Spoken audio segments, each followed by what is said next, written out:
Is it water with the sheep in the box? Serial killers feature prominently in our imaginations and fears. They dominate in the podcast arena, where true crime is the most popular and beloved genre, on Netflix, where crime documentaries get the most eyeballs, and of course right here on YouTube, where some of the most popular creators are people who talk about heinous acts of violence whilst doing their makeup, which was an interesting genre of YouTube video, but I guess don't knock it if it worked. Get that bag, sis, and so on. However, this neatly leads us into something I didn't really acknowledge in my last video on the subject, which some people charitably referred to as a documentary, in between complaining about the obnoxious music I use for title cards, for which I apologise by the way. The purpose was to create an unsettling atmosphere to match the unsettling nature of the subject matter, but I may have taken it a little far, on the subject of serial killers, and that's that despite the relative rarity of female killers in general, and especially female serial killers, in comparison to the prevalence of male serial killers mostly targeting women, most of the biggest true crime creators, as well as most of the audiences for true crime media, are women. There's a lot of theories as to why this is, one of the most popular being this idea that it's a subconscious choice to learn about violent men in order to either understand past trauma or as a sort of dress rehearsal, a feeling that by consuming this media they are in some way preparing themselves for a potential future in which they might be the victims, and so it's helpful to learn about criminals' tactics and methods in order to avoid them. There's a number of other theories, of course. For example, there's the idea that women are just naturally more empathetic, and so true crime acts as a sort of emotional catharsis, but also a comforting one. If you understand the monsters, you can avoid becoming their victims. There is a more cynical way of looking at this, however. As I alluded to in my previous video, most true crime media has a strict narrative in mind, with the police being very clearly cast in the roles of the good guys, and prison being seen as just desserts, or some kind of resolution or righteous punishment. Even the death penalty is sometimes used in this way, in a lot of cases. With this in mind, it's important to acknowledge and be very aware of the fact that almost all of these true crime fans are primarily women, yes, but even more overwhelmingly than the gender disparity is the racial one. The stereotype is of a middle-class white woman listening along with tales of extreme ultraviolence, and according to demographic audience data, that's not entirely inaccurate, though obviously not universal, and this is hardly surprising. The narratives pushed by the genre make significantly more sense to a privileged white audience than one that might be aware of the ways in which the police may not be the good guys, the prison system may not be a fair punishment for everyone, and as for the death penalty, well, it wasn't always used particularly fairly or equally, especially when it came to black men falsely accused of crimes by privileged white women of the past, or in some cases present. As one critic wrote, the genre has found a sweet spot in American popular culture, offering catharsis without making any political or moral demands of its audience. This makes some intuitive sense. When life feels out of control, people gravitate towards things that give them a sense of control. The narrative of policing and courts allows us to pretend that there is order in our world. There are clear good guys, clear bad guys, and hopefully a tidy resolution. The bad guy gets caught, the victim, whether dead or alive, gets some semblance of justice. True crime, for the most part, does not challenge this narrative. While there are popular shows that investigate mistakes made by cops and judges, the vast majority treat the police as undeniable heroes and frame punishment and imprisonment as a form of feminism. If only more men were behind bars, women would begin to thrive. Evil is out there, it's okay to call the police. With all this in mind, it's important to talk about the mythology and ideas surrounding the female serial killer and how they might either support or challenge this impression. So before we begin, let's acknowledge some facts. Female serial killers are comparatively extremely rare, as opposed to their male counterpart, with most sources suggesting that female serial killers represented less than 1 in 6 serial killers between 1800 and 2004. In other words, around 15% of US serial killers have been women. However, perhaps due to their position as rarities, they fascinate as much, if not more, than the male serial killer, with shows like Killer Women and Women Behind Bars on Netflix racking up enormous numbers, and whilst obviously much of the same stuff we talked about in the documentary also applies to female serial killers, there are a few differences to discuss as well in both the psychology and motives of these people, but also in the way we as a society, and especially those studying them, approach this issue. Oh, and before we get into it, once again I must issue a content warning. This video contains graphic descriptions of some of the most horrific crimes ever committed, including but not limited to sexual assault, child abuse, animal abuse, domestic violence, hate crimes of all kinds, and just about every horrible thing you can think of that one person can do to another living creature. Viewer discretion is advised, and if any of this is something that's likely to upset you, I beg you, please do not watch this video. I promise it's not worth it. Go and watch the one I did about King Arthur instead. Much less depressing than this shit. Oh, and also, I'm not a criminologist. I read a lot of criminologists' work in researching this video, as well as the last one, and I do find the subject fascinating, but please do not take anything I say here as some kind of peer-reviewed academic writing on the subject. Right then, that aside, let's start with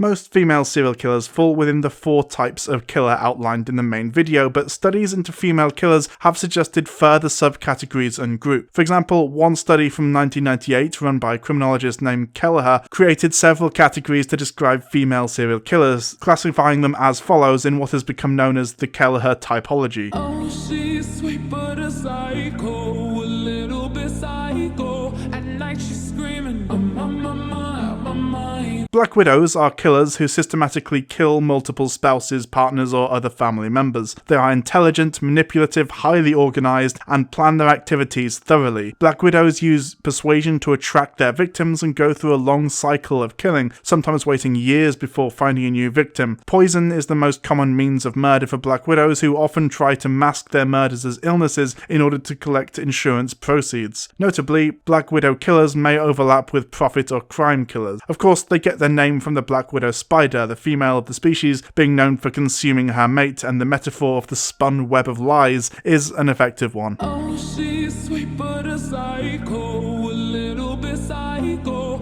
At night she's screaming, I'm on my mind. Solo female sexual predators are apparently incredibly rare. In the context of his typology, Kelleher used cases from countries other than the United States and also made speculations regarding Aileen Wuornos, incorrectly in my opinion, but we'll come back to that later. Female sexual predators are usually middle-aged, geographically mobile, and have a fantasy-driven compulsion to kill. Oh, she's sweet but a psycho, a little bit psycho. At night she's screaming, I'm on my mind. Angels of Death systematically kill people who are in their care for some form of medical attention. They often kill in a localized setting, like a nursing home or hospital, disguising their murder as a medical tragedy. These killers are motivated by power, enjoying their ability to offer either life-sustaining or life-ending treatment. In a sense, getting off on the power trip one gets, having ultimate power over life and death. While these monsters are organized, they tend to be arrogant and have a tendency to brag about crimes, and often have shorter murder careers as a result. Oh, she's sweet but a psycho, a little bit psycho. At night she's screaming, I'm on my mind. Female revenge serial killers are rare, since most revenge killers engage in a one-time crime of passion in a fit of uncontrollable rage. What makes the revenge serial killer different is that they are driven by a deeper, more overwhelmingly cold anger, bordering upon the pathological, to exact some kind of comeuppance. Thus, revenge serial killers have very specific victimologies. For example, a rage killer might target men specifically, or particular ethnicities, as a twisted form of revenge for perceived slight. Oh, she's sweet but a psycho, a little bit psycho. At night she's screaming, I'm on my mind. Profit or crime killers are highly intelligent, resourceful, and utterly without remorse. These killers may work for broader crime organizations or set up localized scam operations to rob and murder victims. The rarest form of killer, they often get conflated with a black widow, though they are technically distinct, and in order to be declared a profit or crime killer exclusively, they must not meet the criteria applied to black widows. Oh, she's sweet but a psycho, a little bit psycho. At night she's screaming, I'm on my mind. According to Kelleher, team killers represent about a third of all female serial killers and include 3 types: male-female, female-female, and family teams. Among these, male-female teams are the most common, and these teams often invoke a sexual component to their crimes. However, the women in this category often never directly participate in these physical murders, but they still count as killers due to their involvement with and gaining pleasure from the crimes.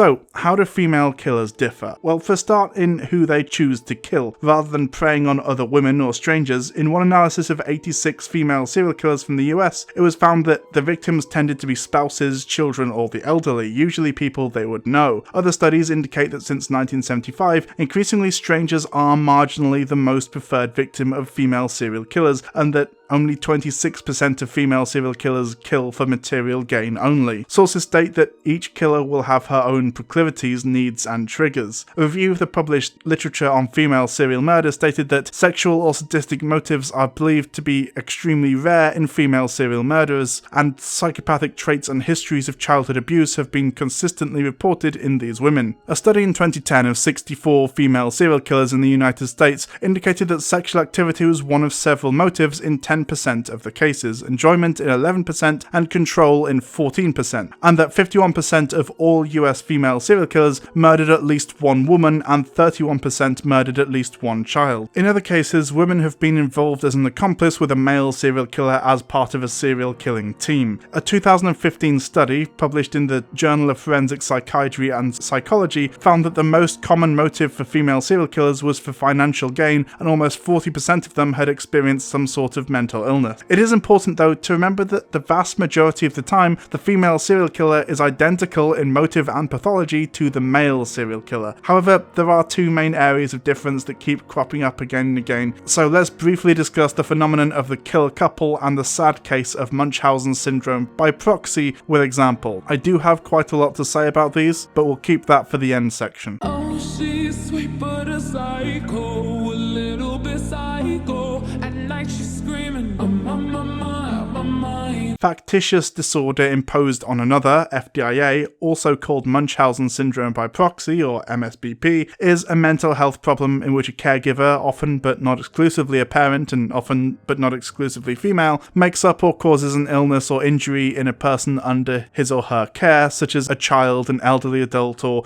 a person who has a disability, with a number of internal justifications, ranging from a desire to be seen as a hero for saving the victim from this perceived illness, to simply attention and admiration, or even an internal need to be needed by the person they're caring for. Because vulnerable people are usually the victims, MSBP is often considered a form of child abuse, elder abuse, etc. where applicable. The caregiver with MSBP may, as a couple of examples, lie about the victim's symptoms, change test results to make a victim appear to be ill when they're not, or indeed physically harm the victim to produce said symptoms. Victims are most often small children. They may get painful medical tests they don't need, they may be poisoned or even become seriously ill or injured, or in fact may die because of the actions of the caregiver. Children who are victims of MSBP can have lifelong physical and emotional problems and may have Munchausen syndrome as adults, which is a disorder in which a person causes or falsely reports his or her own symptoms, aka the same condition but without the proxy. It's believed that for many of the infamous female child killers that hit the media so often, this may be at least some kind of explanation.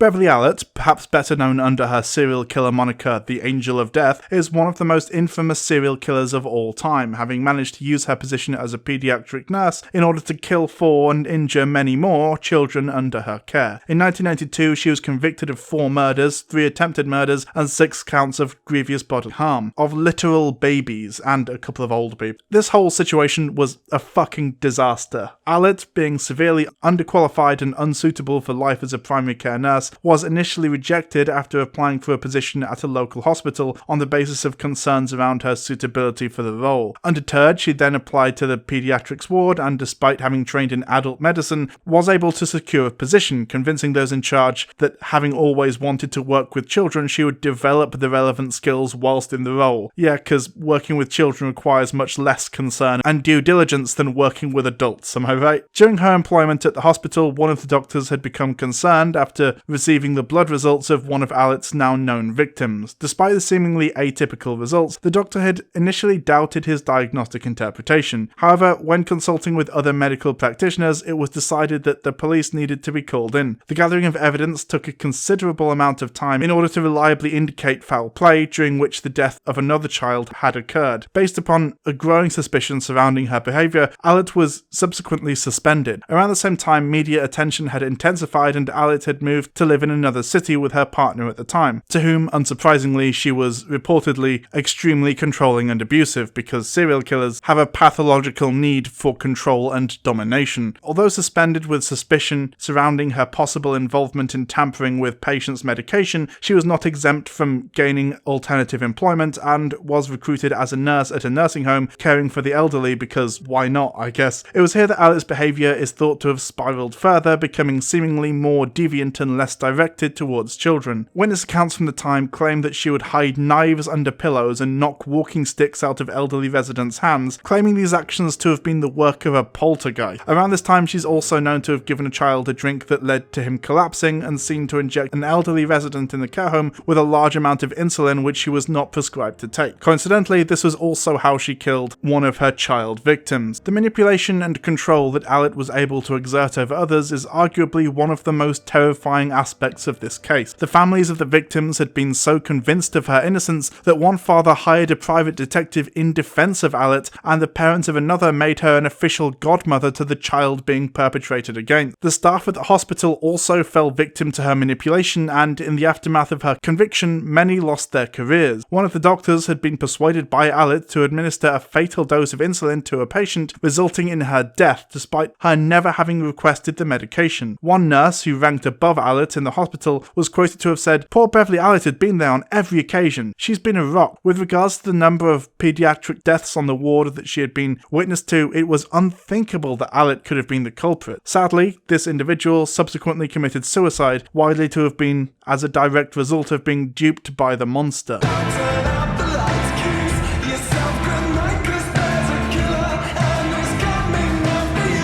Marybeth Tinning is an American serial killer who, in 1987, was arrested and convicted for the murder of her 9th child, 4-month-old daughter Tammy Lynn, by asphyxiation. She is suspected to have been similarly involved in the previous deaths of her other 8 children, none of whom survived to see adulthood. You heard right, it's believed that in total 9 of Tinning's own children died under her care over a span of about 14 years. Cause of deaths for the first 8 children was initially thought to be due to an unfortunate genetic disease or other ailment. Even when her 1978 adopted 6th child Michael, who was not of blood relation, obviously, died in 1981, authorities failed to open an investigation into his death, and indeed, after investigating the other children's death, the county prosecutors still only had enough evidence to charge Tinning in one child's death, so as a result, in July 1987, she was convicted of second-degree murder of a single child and sentenced to 20 years to life in prison. She was denied parole 6 times, but was eventually granted it at her 7th hearing in July 2018 and was released on August 21st of that year. This was not her first rodeo. Let's go through a brief timeline of children and deaths, shall we? Marybeth had married Joseph Tinning, and their first child, Barbara, was born in May 1967, followed in January 1970 by Joseph Jr. In 1974, Joseph was admitted to the hospital with a near-fatal case of barbiturate poisoning. Later, he and Marybeth acknowledged that when this incident occurred, their marriage was in heavy turmoil. This led to her placing barbiturate pills, which she took from a friend with an epileptic daughter, into Joseph's grape juice. Joseph declined to press charges against his wife. On December 26, 1971, Jennifer, the Tinning's 3rd child, was born at St. Clair's Hospital. Jennifer had hemorrhagic meningitis and multiple brain abscesses that had developed in utero. Jennifer lived only a week and never left the hospital. She died on January 3rd, 1972. 2 weeks after Jennifer's death, Tinning took 2-year-old Joseph Jr. to the emergency room, claiming that he had experienced a seizure and choked on his own vomit. Joseph Jr. stayed in the hospital for several days under observation before being released when doctors found nothing wrong with him. On January 20th, a few hours after his release, Marybeth brought Joseph Jr. back to the Ellis Hospital emergency room, and the boy was dead on arrival. His death was attributed to cardiopulmonary arrest. Several weeks later, on March the 1st, Marybeth rushed Barbara, almost 5 years old, to Ellis Hospital because she had gone into convulsions. The next day, Barbara died after being in a comatose state for several hours. hours. Her death was attributed to Reye syndrome. On Thanksgiving Day 1973, Tinning gave birth to son Timothy. On December 10th, Timothy was brought back to the same hospital, dead. Tinning told doctors she found him lifeless in his crib. Doctors attributed his death to sudden infant death syndrome, or SIDS. In March 1975, Tinning's fifth child, Nathan, was born. That autumn, he died in a car while out with Tinning. In August 1978, the Tinnings adopted newborn Michael. On October 29th, Marybeth gave birth to her sixth child, Mary Frances. In January 1979, Tinning rushed Mary Frances to the emergency room directly across the street from her apartment, saying the baby was having a seizure. The staff was able to revive her, reporting aborted SIDS. A month later, Tinning returned to the hospital with Mary Frances in full cardiac arrest. She was revived but had irreversible brain damage. She died 2 days later after being taken off life support. The Tinning's eighth child, Jonathan, was born in the fall of 1979. He died in March 1980 after being kept on life support in Albany, New York for a week. In February 1981, Michael fell down the stairs and suffered a concussion. On March 2nd, Tinning took him to the doctor because he wouldn't wake up. Michael was already dead when Tinning brought him into the doctor's office. Since he was adopted, the long-suspected belief that the deaths in the Tinning family had a genetic origin was discarded. Tammy Lynn was born on August 22nd, 1985. On December 20th, she died from being smothered. On that day, the Tinnings were visited by Betsy Mannix of the county's Department of Social Services and by Bob Infield of the police department about Tammy Lynn's death. The causes of the children's deaths were all listed differently between natural, undetermined, or of sudden infant death syndrome. 6 autopsies of the Tinnings' children took place after Tammy Lynn's death, but they did not reveal any signs of abuse. Though understandably there were suspicions and whispers of foul play within the community, prior to Tammy Lynn's passing there had been no official suspicion found in the sequence of death. There were so many of us in on it, I guess, said Dr. Robert L. Sullivan, County Chief Medical Examiner. If anyone is negligent, I suppose I am. I probably should have said there must be more to it than this, but we all think and don't do. After all, who would suspect a mother of murdering her own children? Oh, she's sweet but a psycho, a little bit psycho. At night she's screaming, I'm on my mind. Can you think of anything more romantic than going on a killing spree with your partner? Well, if you're normal, you probably can, but as it turns out, a large proportion of serial killers, specifically serial killing women, seem to prefer murdering with a partner or loved one over doing it alone. There are some interesting tidbits that have cropped up during criminologist research into this area, and indeed the killer who kills with a partner has their own unique pathology, or so it seems. Serial killers who killed with a partner were significantly more likely to be women and less likely to be diagnosed with a mental illness after arrest or to use an insanity plea at trial. However, their murders involve more bizarre and brutal actions such as cannibalism and using the victims as sex slaves. Looked at by gender, the females who killed with a partner were more likely to have been sexually abused in childhood or adolescence, more likely to have parents with a psychiatric disturbance, and more sexually deviant than women serial killers who killed alone. These killers are often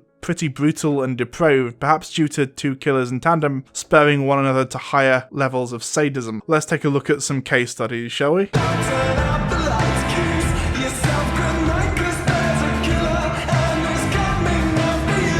The Moors murders were carried out by Ian Brady and Myra Hindley between July 1963 and October 1965 in and around Manchester, England. The victims were children aged between 10 and 17, at least 4 of whom were sexually assaulted. The bodies of 2 of the victims were discovered in 1965 in graves dug on Saddleworth Moor. A third grave was discovered there in 1987, more than 20 years after Brady and Hindley's trial. A 4th body is also thought to be buried there, but despite repeated searches, it remains undiscovered. The pair were charged only for the murders of 3 of the victims and received life sentences under a whole life tariff. Characterised by the press as the most evil woman in Britain, Hindley made several appeals against her life sentence, claiming she was a reformed woman and no longer a danger to society after attempting to blame all the murders on Brady despite the overwhelming evidence that she was not only present but also an enthusiastic participant in the disgusting, depraved sex crimes of which she was convicted but was never released. She died in 2002, aged 60, after serving 36 years in prison. Brady was diagnosed as a psychopath in 1985 and confined in the high-security Ashworth Hospital. He made it clear that he never wished to be released and repeatedly asked to be allowed to die. He died in 2017 at Ashworth, aged 79. They were, by all accounts, an odd couple. At the beginning, their dates followed a regular pattern. A trip to the cinema, usually to watch an X-rated film because that was a thing back then apparently, then back to Hindley's house to drink German wine and, presumably, fuck. After a while, Brady gave Hindley some pretty,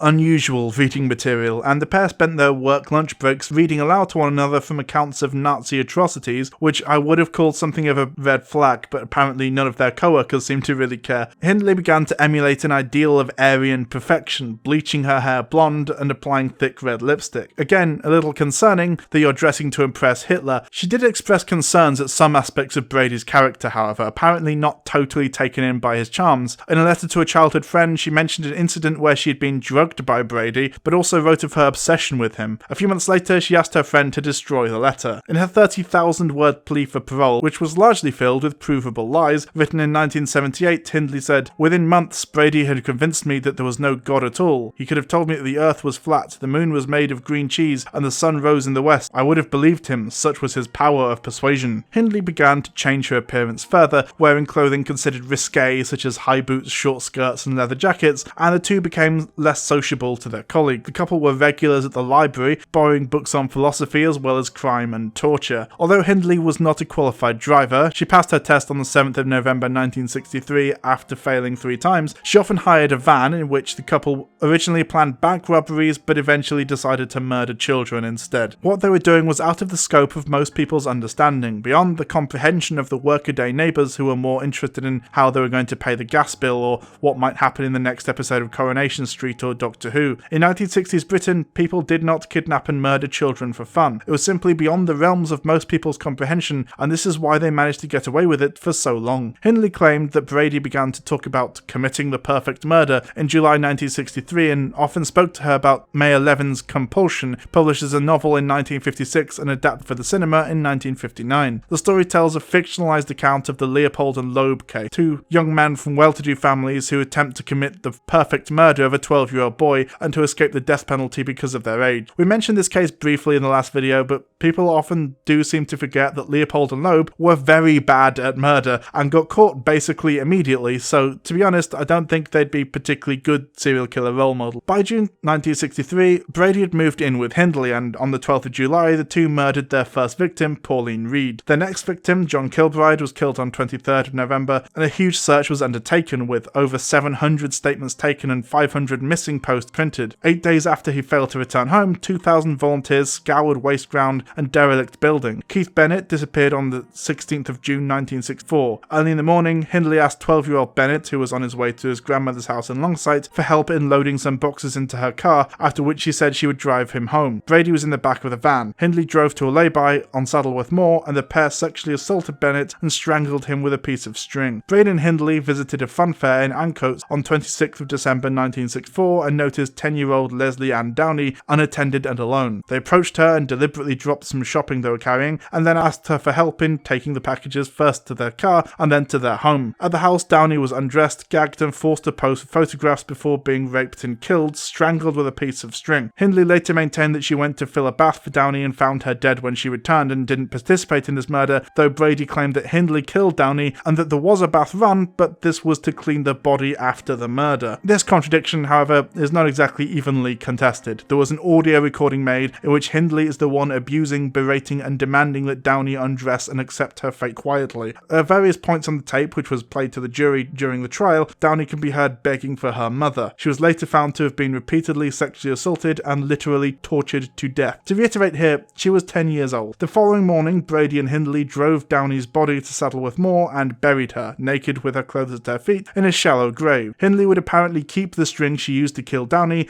and enjoy taking it out and absent-mindedly playing with it in public, getting off on people around, not knowing what it represented. This was a theme with them, by the way. They would reportedly buy records to represent each murder, and when they wanted to reminisce in public about that specific murder, they would just hum the tune of the song on the record to one another and get off on the power trip, like absolute fucking nightmare people. On the evening of the 6th of October 1965, Hindley drove Brady to Manchester Central Railway Station, where she waited outside in the car while he selected a victim. After a few minutes, Brady reappeared in the company of 17-year-old Edward Evans, an apprentice engineer who lived nearby, to whom he introduced Hindley as his sister. Brady later claimed that he had picked up Evans for a sexual encounter. They drove to Brady and Hindley's home, where they relaxed over a bottle of wine. At some point, Brady sent Hindley to fetch David Smith, her brother-in-law. Throughout the previous year, Brady had been cultivating a friendship with Smith, who had become in awe of Brady, because apparently this guy is just so cool, and who Brady was apparently hoping would join their gang of child killers, something that increasingly worried Hindley as she felt it compromised compromised their safety, with good reason as it turned out. Hindley returned with Smith and told him to wait outside for her signal, a flashing light. When the signal came, Smith knocked on the door, was met with Brady, who left him in the kitchen saying that he was going to collect the wine. Smith later told the police, "I waited about a minute or two, then suddenly I heard a hell of a scream. It sounded like a woman, really high-pitched. Then the screams carried on, one after another, really loud, and then I heard Myra shout, 'Dave, help him,' very loud. When I ran in, I just stood inside the living room and saw a young lad. He was lying with his head and shoulders on the couch and his legs were on the floor. He was facing upwards. Ian was standing over him, facing him with his legs on either side of the young lad's legs. The lad was still screaming. Ian had a hatchet in his hand. He was holding it above his head, and he hit the lad on the left side of the head with the hatchet. I heard the blow. It was a terrible, hard blow. It sounded horrible." Smith then watched Brady throttle Evans with a length of electrical cord. Brady sprained his ankle in the struggle, and Evans' body was too heavy for Smith to carry to the car on his own, so they wrapped it in plastic sheeting and put it in the spare bedroom. As soon as Smith left, apparently pretending that he was okay with all this, he ran home and called the police, which of course was the beginning of the end of this gruesome tale. During the 1990s, Hindley, desperately attempting to achieve parole, claimed that she took part in the killings only because Brady had drugged her, was blackmailing her with pornographic pictures he had taken of her, and had threatened to kill her sister. In 2008, Hindley's solicitor, Andrew McCurry, reported that she told him, "I ought to have been hanged. I deserved it. My crime was worse than Brady's, because I enticed the children and they would never have entered into the car without my role. I've always regarded myself as worse than Brady." Sadly, this was at least partially true. The victims did feel more safe getting into the van with Hindley there because, well, a man on his own in a van is creepy as fuck, but a woman being there too, a motherly figure even, which Hindley apparently was, or at least was able to pretend to be, well, that might be enough to put them at enough ease to get in and seal their fate. Myra Hindley was once known as the most hated woman in Britain, and frankly with good reason. Ian Brady was a monster, but Hindley was his equal in just about every respect, and unlike Brady, she refused to accept culpability or indeed her fate. She repeatedly petitioned for parole, attempted to claim innocence or diminish responsibility, and did everything she possibly could, including using official channels but also more orthodox schemes like plotting an escape attempt by seducing a prison guard to achieve her freedom. She failed and died in prison, which, good.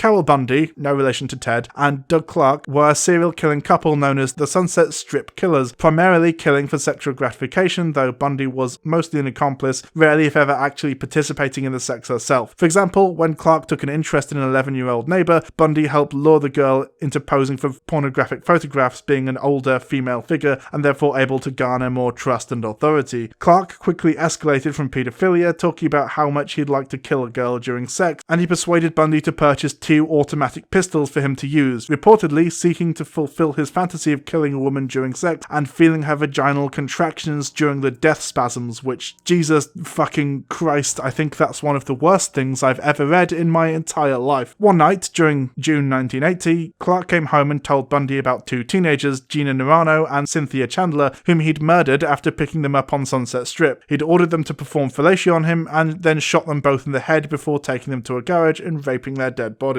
He then dumped the bodies near the Ventura Freeway, where they were found the next day. An uneasy Bundy phoned the police, admitting to having some knowledge of the murders, but refused to provide any clues as to Clark's identity. Clark told Bundy that if either of them were apprehended, he would take the blame in the hope that she would be allowed to go free. 12 days after the initial murders, Clark killed 2 women who were working as prostitutes, Karen Jones and Exie Wilson. Like before, Clark lured them into the car, shot them and dumped their bodies in plain sight, but not before removing Wilson's head for some reason. Clark took the head back home and stored it in the refrigerator. Bundy, upon seeing it, put makeup on it before Clark used it again for another bout of necrophilia. 2 days later, the couple put the freshly cleaned head in a box and dumped it in an alleyway. 3 days after this, another victim was found in the woods in the San Fernando Valley. Bundy, under the influence of alcohol, bizarrely opened up to a friend as the conversation turned to things she and Clark were doing. This friend was alarmed and implied that he might tell the police. To prevent this from happening, in August 1980, Bundy lured this friend into his van under the pretense of an intention to have sex. Once they were inside, she shot and decapitated him. Bundy, being really not very good at murdering, left various clues behind, including shell casings in the van. 2 days later, Bundy bowed to psychological pressure and confessed to her co-workers that she'd killed someone. They called the police and she gave a full confession to her and Clark's crimes.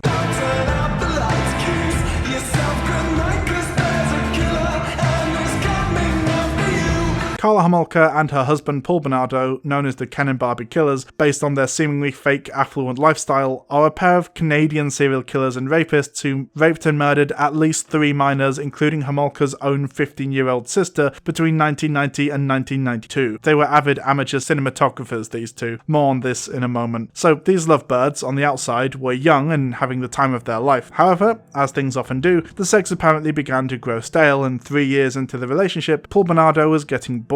He complained to Homolka that she was not a virgin when they met, and soon turned his sick attention elsewhere to Homolka's 15-year-old sister, Tammy. Far from being outraged at Bernardo's desires, Homolka actually encouraged them. She told Bernardo that she wanted him to have her little sister virginity for a Christmas present. On December 23rd, 1990, while at a Christmas party on the Homolka family home, Homolka spiked her own sister's drinks with animal anesthetic she'd stolen from the clinic where she worked as a vet, and that night, while the rest of the family was asleep and Tammy was unconscious, Homolka held a halothane-soaked cloth over her sister's mouth and took turns raping her with her fiancé whilst videotaping the whole brutal incident. Tammy eventually died after hours of this, and the severe chemical burns on her face were simply overlooked by police. There is an infamous tape they made following this incident called the Fireside Chat tape, apparently not something Dennis Prager was aware of before naming his weird vlog series, in which they reminisce about how much they enjoyed this incident during foreplay. Allow me to put the depravity into perspective here and briefly quote from a transcript of the tape. Luckily, the tape itself is not available anywhere online, but the transcript is, and fair warning, it gets dark. I've edited it and made it as palatable and YouTube safe as possible, but it's pretty horrifying. Oh, and some context, this is a conversation that happens whilst Homolka is filleting Bernardo, though I've mostly cut out his side of it, and they're both getting off on it, obviously aroused by the thought of their crime. Homolka: I loved it when you fucked my little sister. I loved it when you fucked Tammy. I loved it when you took her virginity. I loved performing a sex act on you, Paul. I bet Tammy would have loved to as well. I loved it when you put snuffles up her ass. I loved watching it. I felt proud. I felt happy. I felt horny. It's my mission in life to make you feel good. I'm glad you made me perform a sex act on her. We like little girls. I like you to fuck them. If you're going to fuck them, then I'm going to perform sex acts on them. All the little girls. We should have sex with 13-year-old girls because they'll still be virgins. I think you should fuck them and take their virginity. Break their hymens. They're all our children, and I think you should make them ours even more. Homolka reaches into a bag at this point and pulls out some of Tammy's undergarments. She rubs them over Bernardo's face and body. It's Tammy's, she says, handing him the bra, allowing him to smell it while she began stroking him with the underwear before resuming the fellatio. A few minutes later, when he still hadn't reached a climax, she stopped and continued talking about her dead sister. Homolka: I want to rub Tammy's underwear all over your body. It will make you feel so good. I'm so glad you took her virginity, Paul. Do you remember that? Taking Tammy's virginity in July and then you raped her again in December, only I was with you this time. Our little virgin. She loved us. You know, I loved it. I didn't give you my virginity, so I gave you Tammy's. I love you enough to do that. I wish we'd had 4 kids, Paul, so you could fuck each one of them. How does the king like that? She asked, stroking his penis rapidly with her sister's underwear. Yes, they do call his penis snuffles, and yes, it is horrifying on just about every level. Rather than sate the pair's appetite for blood, the murder of Tammy Homolka only increased it. In 1991, Homolka lured another teenager she had befriended at work to the home she now shared with Bernardo. The couple again drugged the girl, abused her, and videotaped it, only this time the victim survived and woke up with no memory of the horrific event. Paul Bernardo and Karla Homolka married on June 29th, 1991. The very same day, a horrified couple canoeing in Lake Gibson discovered concrete blocks containing human body parts in the water. The remains belonged to 14-year-old Leslie Mahaffey, who had disappeared on June 15th. She'd been kidnapped by the Ken and Barbie killers and abused over the course of several days. As this grisly discovery was being made, the killers enjoyed an elaborate wedding ceremony which included their entrance in a white horse-drawn carriage. Almost a year later, on April 16th, 1992, the couple struck again, this time grabbing and killing 15-year-old Kirsten French. They left her body battered and her hair partially shaved in a ditch along a rural road. Police soon realised that the murders were connected. After the release of a composite sketch that resembled Paul Bernardo, tips were called in, some from co-workers and friends who reported Bernardo's disturbing penchant for violence. In January 1993, Homolka left her husband after he dealt her a particularly vicious beating with a flashlight. Within 2 months, a DNA sample taken from Bernardo turned up as a match for the Scarborough rapist, because before killing anyone, he'd been a famous serial rapist, and he was put under surveillance before eventually being arrested in February of 1993. You want to know the worst part of all this? Karla Homolka made a deal with the police to turn on Bernardo, and in return managed to get out of jail after 12 years. She's out now. She has a family and shit. She's only 51 years old. Oh, she's sweet but a psycho, a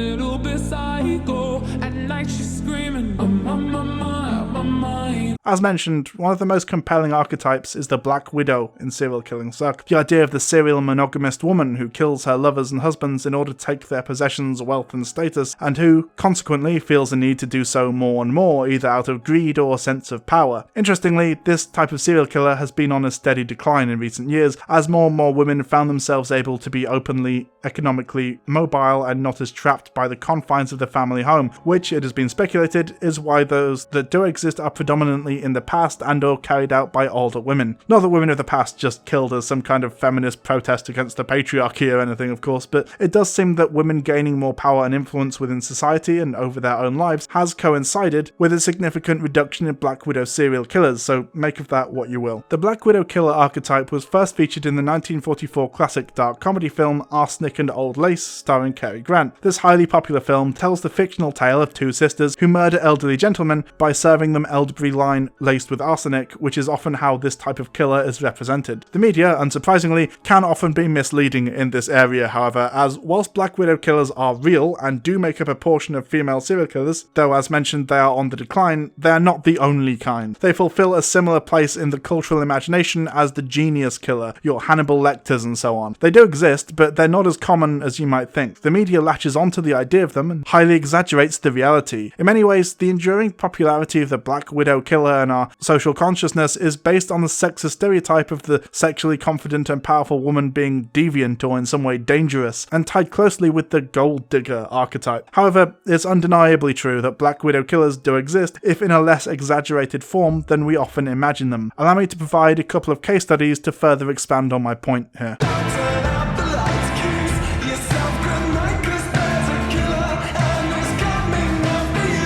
Nannie Doss was an American serial killer responsible for the deaths of 11 people between sometime in the 1920s and 1954, including many lovers. She confessed to the murders after her fifth husband died, at which point it was revealed that in all she had killed 4 husbands, 2 children, her sister, her mother, 2 grandsons, and a mother-in-law, and potentially many more. Doss was first married at age 16 to Charlie Braggs, her co-worker at a linen factory. With her father's approval, they married after 4 months of dating. Braggs was the only son of a single mother who insisted on continuing to live with him after he married. Nannie later wrote, "I married, as my father wished, in 1921 to a boy I only knowed for about 4 or 5 months, who had no family, only a mother who was unwed and who had taken over my life completely when we were married. She never seen anything wrong with what she'd done, but she would take spells. She would not let my own mother stay all night." Braggs' mother took up a lot of the attention and limited Nannie's activities. The marriage produced 4 children from 1923 to 1927. The stressed out Nannie started drinking, and her casual smoking habit became a heavy addiction. Both unhappy partners correctly suspected each other of infidelity, and Braggs often disappeared for days on end. In 1927, the couple lost their 2 middle girls to suspected food poisoning. Soon after, Braggs took firstborn daughter Melvina and fled, leaving newborn Florine behind. Braggs' mother died not too much long after, and Nannie took a job in a cotton mill to support Florine and herself. Braggs brought Melvina back in the summer of 1928, accompanied by a divorcee with her own child. Braggs and Nannie soon divorced, with Nannie taking her 2 girls back to her mother's home. Braggs always maintained he left her because he was frightened. The second husband was Robert Franklin Harrelson. They met and married in 1929. They lived in Jacksonville with Melvina and Florine. After a few months, she discovered that he was an alcoholic and had a criminal record for assault. Despite this, the marriage lasted 16 years. Melvina gave birth to Robert Lee Haynes in 1903. Another baby followed 2 years later, but died soon after. Exhausted from labor and groggy from ether, Melvina thought she saw her visiting mother stick a hat pin into the baby's head. When she asked her husband and sister for clarification, they said Nannie had told them the baby was dead, and they noticed that she was holding a pin. The doctors, however, couldn't give a positive explanation. The grieving parents drifted apart, and Melvina started dating a soldier. Nannie disapproved of him, and while Melvina was visiting her father after a particularly nasty fight with her mother, her son Robert died mysteriously under Nannie's care on July 7th, 1945. The death was diagnosed as asphyxia from unknown causes, and 2 months later, Nannie collected the $500 life insurance she'd taken out on Robert. In 1945, Japan surrendered to the Allied powers at the end of World War War II, and Harrelson was among the most robust partiers. After an evening of particularly heavy drinking, he raped Nannie. The next day, she discovered Harrelson's corn whiskey jar buried in the ground as she tended her rose garden. This incident had been the last straw for her, so she took the jar and topped it off with rat poison. As a result, Harrelson died that evening. Nannie met her third husband, Arlie Lanning, through a Lonely Hearts column while travelling in Lexington, North Carolina, and married him 3 days later. Like Harrelson, Lanning was an alcoholic womanizer. However, in this marriage it was Nannie who often disappeared, and for months on end. But when she was home, she played the doting housewife, and when he died of what was said to be heart failure, the townspeople supported her at a funeral. Soon after, the couple's house, which had been left to Lanning's sister, burned down. The insurance money went to Nannie, who quickly banked it, and after Lanning's mother died in her sleep, Nannie left North Carolina and ended up at her sister Dovie's home. Dovie was bedridden. Soon after Nannie's arrival, she died. Looking for yet another husband, Nannie joined a dating service called the Diamond Circle Club and soon met Richard L. Morton of Jamestown, North Carolina. They married in 1952 in Emporia, Kansas. He didn't have a drinking problem, but he was adulterous. Before she poisoned him, she poisoned her mother, Louisa, in January 1953 when she came to live with them. Morton died 3 days later on May 19, 1953. Nannie married Samuel Doss of Tulsa, Oklahoma in June 1953. Doss was a Nazarene minister who had lost family to a tornado in Carroll County, Arkansas. Samuel disapproved of romance novels and stories that his wife adored. In September, Samuel was admitted to the hospital with flu-like symptoms. The hospital diagnosed a severe digestive tract infection. He was treated and released on October 5th. Samuel died on October 12, 1954. Nannie killed him that evening in her rush to collect 2 life insurance policies she'd taken out on him. This sudden death alerted his doctor, who ordered an autopsy. The autopsy revealed a huge amount of arsenic in his system. Nannie was promptly arrested. Doss confessed to killing 4 of her husbands, her mother, her sister, her grandson, and her mother-in-law. She pleaded guilty on May 17, 1955, and was sentenced to life imprisonment. The state did not pursue the death penalty due to her sex. Doss was never charged with the other deaths and died from leukemia in the hospital ward of the Oklahoma State Penitentiary in 1965.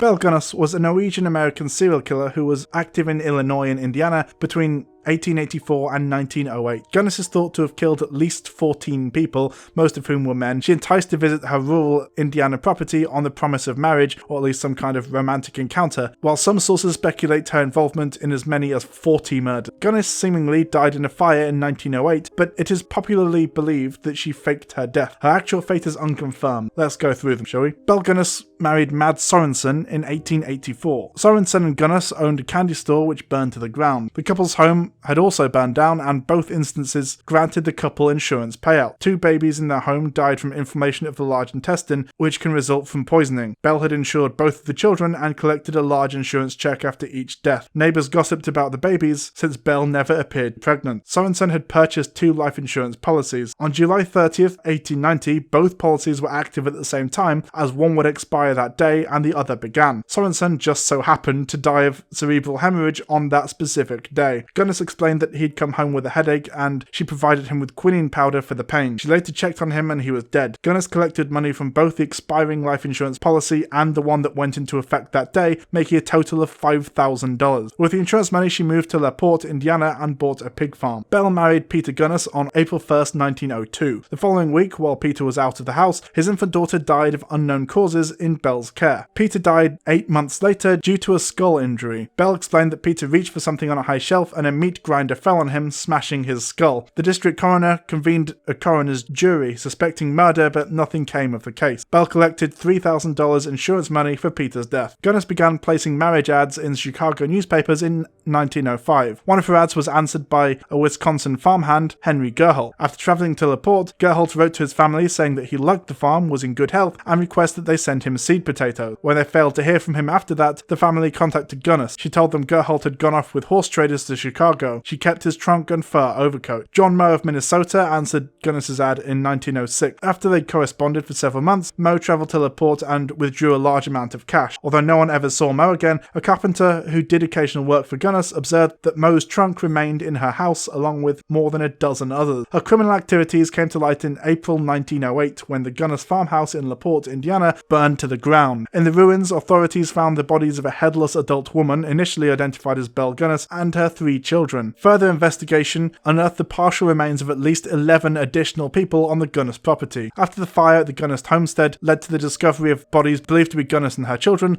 LaPorte police authorities were contacted by Aileen Hegelian, who had found correspondence between his brother, Andrew Hegelian, and Gunness. The letters included petitions for him to relocate to LaPorte, to bring money, and to keep the move a secret. A visit by Aileen Hegelian to the Gunness farm with a former hired hand led to attention being paid to soft depressions in what had been made into a pen for hog. After briefly digging into one of the depressions, a gunny sack was found that contained 2 hands, 2 feet, and 1 head, which Hegelian recognised to be those of his brother. Immediate inspection of the site revealed that there were dozens of such slumped depressions in the Gunness yard, and further digging and investigation at the site yielded multiple burlap sacks containing torsos and hands, arms hacked from the shoulders down, masses of human bone wrapped in loose flesh that dripped like jelly from trash-covered depressions that proved to be grave. In each case, the body had been butchered in the same manner, the body decapitated, the arms removed at the shoulders, and the legs severed at the knees. Blunt trauma and gashes characterized the skulls that were found that had been separated from the body. Lucas Riley, quoting the Chicago Inter-Ocean, noted that the bones had been crushed on the ends as though they had been struck with hammers after they had been dismembered, and that quicklime had been scattered over the faces and stuffed in the ears. After finding the parts of 5 bodies on the first day and an additional 6 on the second, some in shallow graves under the original hog pen, others near an outhouse or lake, the police stopped counting. With these discoveries, the perceptions of Belle Gunness, as reported in newspaper descriptions of a praiseworthy woman dying in the fire that consumed her house in a desperate attempt to save her children, were reassessed. Despite the initial success with the identification of Andrew Hegelian, and despite the fact that widening news coverage of the mass murders invited inquiries from families with men that had gone missing, most of the remains could not be identified.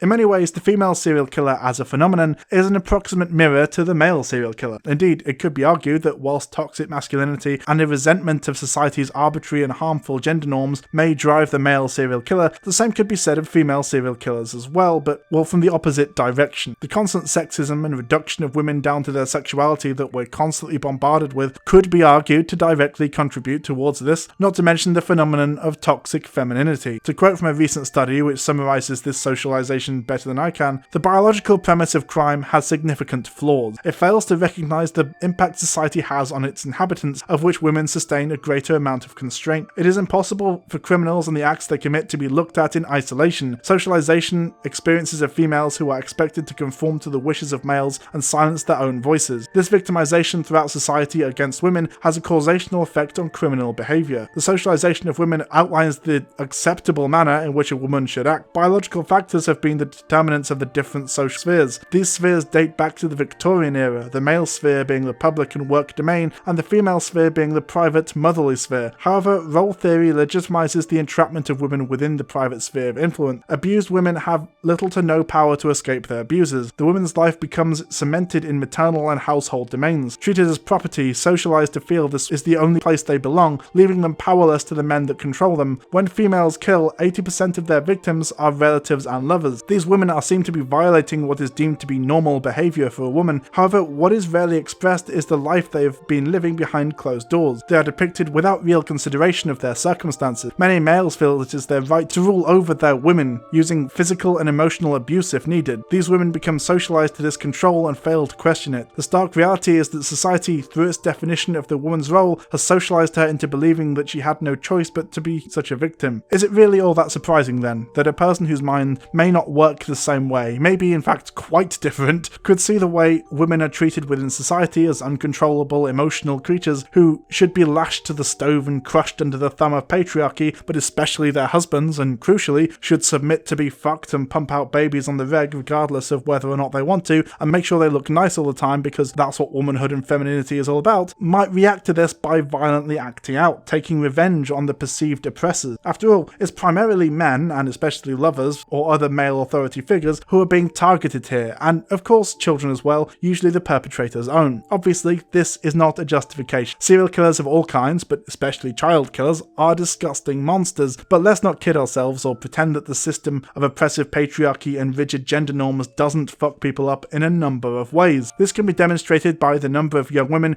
who take their own lives, harm themselves, develop eating disorders and live with constant debilitating depression, of course, but is it really so absurd to imagine that a certain kind of person might, rather than turning inwards, blaming and hurting themselves, instead turn this rage outwards and take a kind of sick, perhaps even subconscious, revenge on the symbols of expectations and oppressions placed upon them by an unthinking, cruel and misogynistic society in the same way that men did, as we discussed in the previous video.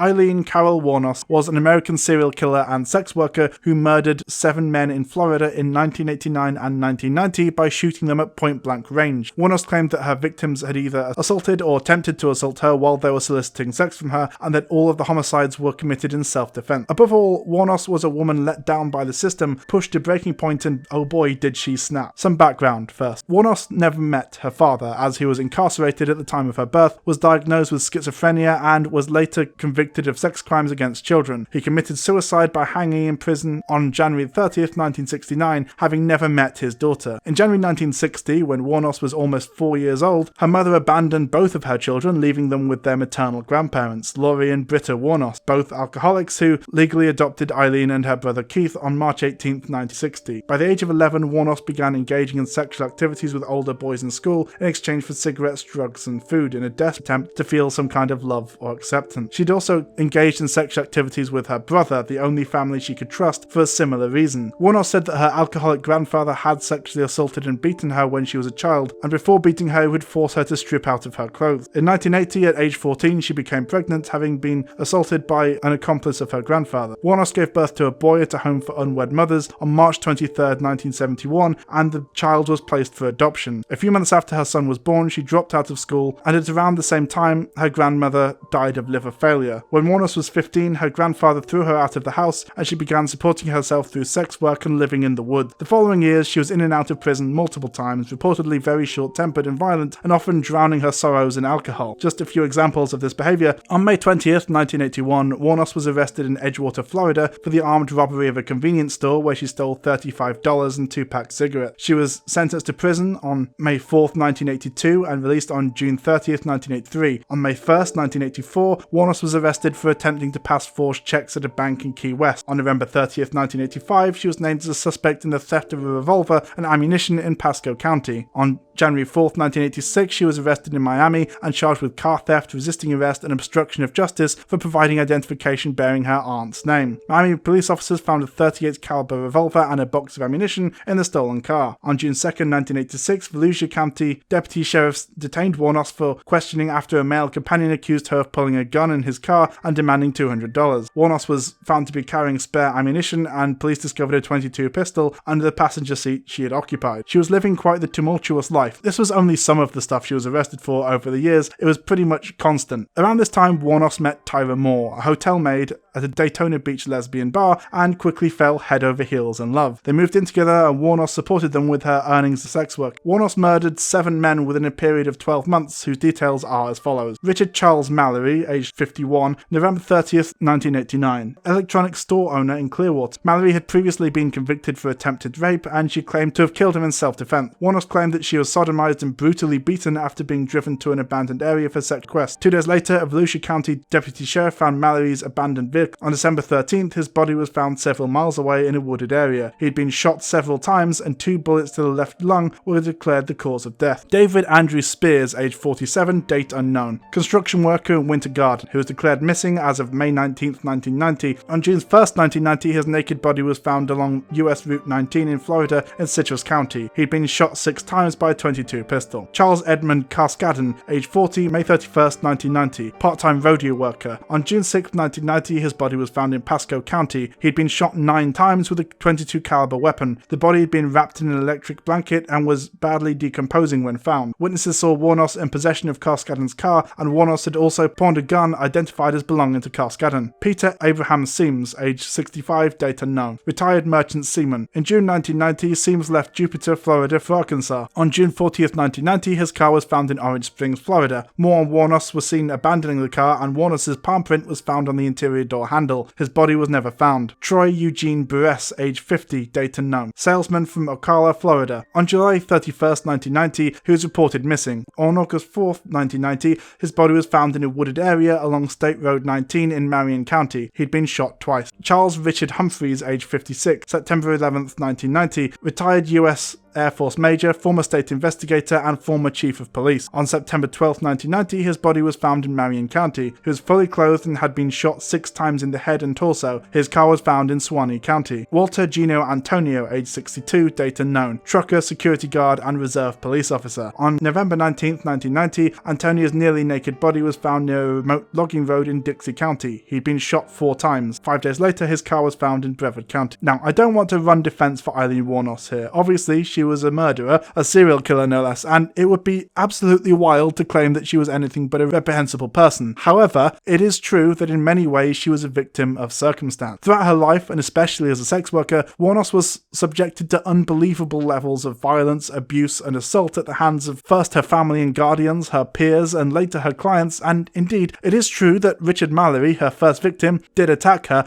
and that murder at least is provably self-defensive. The others are more debatable, but Wuornos insists they were all self-defensive, and there doesn't really seem to be much motive if that is in fact not true. Wuornos was known to often work in areas of town frequented by particularly dodgy and potentially violent Johns because they were likely to pay more, so it's definitely possible that she regularly came across abusive men who were capable of assaulting or killing her, and that she had finally had enough and chose to strike back, either in genuine self-defense or some kind of unthinking, violent, PTSD-esque reaction to similar situations. Aileen Wuornos was probably a serial killer, though this is debatable, but it's impossible to look at her story and fail to see at least some kind of humanity and feel a deep empathy with a woman who was dealt a really shitty hand in life and was utterly, completely failed by society. Can any of us honestly say that if we were to be put in a similar situation, we would do anything differently? Certainly, if a cop can claim self-defense based on feeling threatened by a child with a toy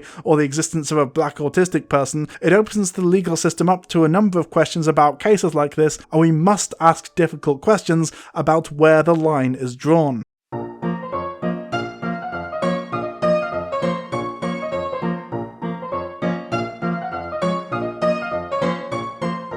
Alright, so there's one thing you've probably noticed that's come up a few times throughout this video, and that's a rather obvious tendency towards sexism and stereotype. Indeed, it is true that the vast majority of the time, female serial killers operate almost exactly the same way as their male counterpart. For example, Peter Vronsky in Female Serial Killers, a study published in 2007, maintains that female serial killers today more often kill for the same reasons male serial killers do, as a means of expressing rage, sexual pathology, and control, but that their psychology and pathology is often misinterpreted and filtered through the lens of Western chauvinistic heteropatriarchy. For example, he argues that the Black Widow female killer is functionally identical to the sexual killer associated with serial killings more generally, and further suggests that sometimes the theft of the victim's property by the female serial killer may appear, and is often interpreted, to be for material gain because women are so materialistic, am I right? But in reality, it's often more analogous to the tendency of male serial killers to collect souvenirs from their victims as a way of exerting continued control over the victim and reliving the act. Likewise, while it's definitely true that often female killers use seduction and sexuality in order to lure their victims to their deaths, the same could arguably be said of certain male serial killers. Ted Bundy was well known for being relatively attractive, charming,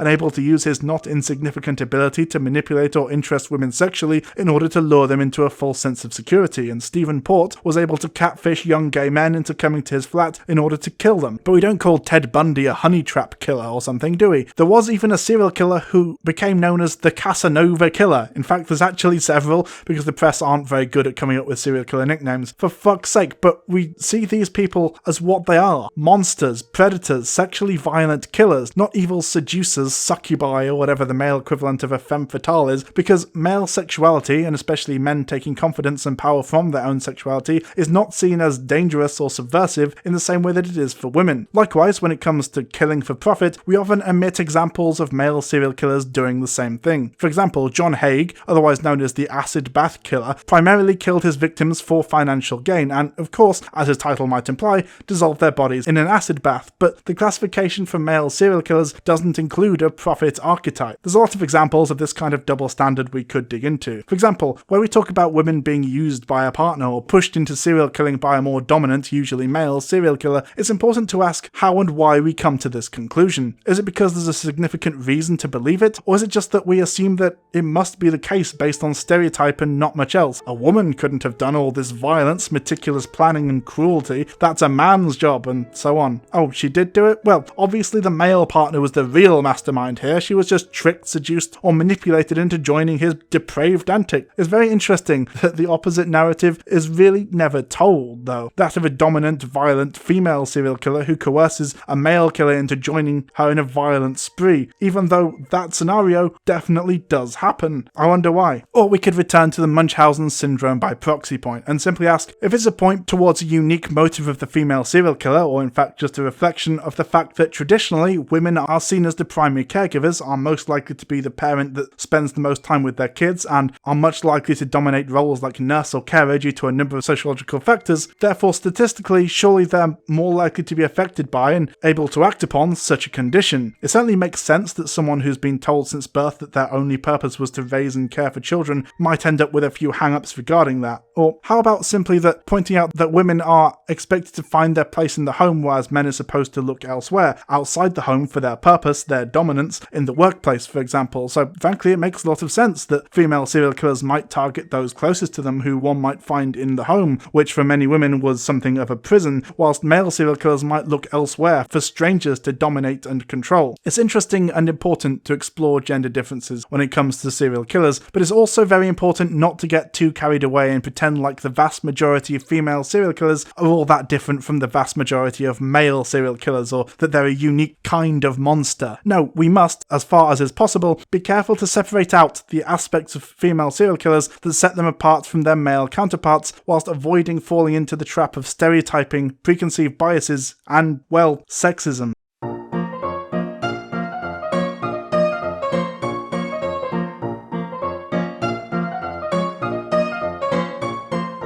The myth of the female serial killer is an odd one, especially in comparison to their male counterparts, but ultimately a very similar, if rarer, phenomenon. There are unique aspects, of course, in the same way that there are unique aspects to any subset of a group, but it's clear that the issues that drive a woman to kill are essentially, if not exactly, the same as those that drive men to do the same. It's important that we remember this, because often unconscious biases, especially sexism, can creep into our understanding and interpretation of these people and phenomena. For example, is a black widow killer any different from a male sexual predator? Why is a female child killer seen as so much more heinous than a male one? It's important that we examine the ways in which we, as a society, create these monsters, but equally, if not more, important to ensure that biases, conscious or unconscious, and personal or institutional, don't get in the way and skew our perceptions of the way these people operate or function, because our primary goal should be to reduce, if not eradicate, the prevalence of serial killers within our society. Unlike with a lot of things, but especially mental health, it seems like the best way to go about doing that